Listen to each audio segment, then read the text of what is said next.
আল্লাহ যে কইল প্রথম সৃষ্টি আমার ইশক, প্রথম সৃষ্টি আবার কয় আমার আরশ, প্রথম সৃষ্টি আবার কয় নূর, প্রথম সৃষ্টি আবার কয় রূহ।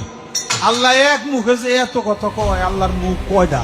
মহান আল্লাহ তাআলাকে নিয়ে অশালীন কটূক্তি করার এই ভিডিও সামাজিক যোগাযোগ মাধ্যমে ভাইরাল হয়, যার প্রেক্ষিতেই মূলত বাউল শিল্পী আবুল সরকারের বিরুদ্ধে ধর্ম অবমাননার অভিযোগে মামলা ও গ্রেফতারির ঘটনা ঘটে। সামাজিক যোগাযোগ মাধ্যমে ছড়িয়ে পড়া এই ভিডিওকে কেন্দ্র করে শুরু হওয়া বিতর্ক এখন রূপ নিয়েছে সাংস্কৃতিক অঙ্গন ও ধর্মীয় গোষ্ঠীর মধ্যে সরাসরি সংঘর্ষে।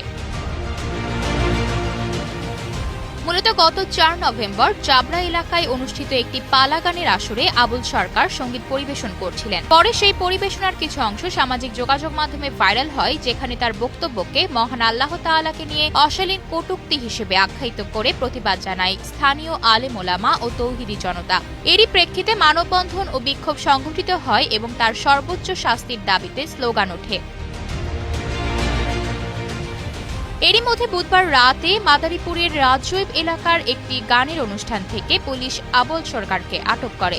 পরদিন তাকে মানিকগঞ্জ সিনিয়র জুডিশিয়াল ম্যাজিস্ট্রেট আদালতে হাজির করা হয় এবং বিচারক ধর্ম অবমাননা, কটূক্তি ও দাঙ্গায় উস্কানি সংক্রান্ত অভিযোগে তাকে কারাগারে পাঠানোর নির্দেশ দেন। এই ঘটনায় মামলা দায়ের করেন ঘিওর বন্দর মসজিদের ইমাম মোহাম্মদ আব্দুল্লাহ।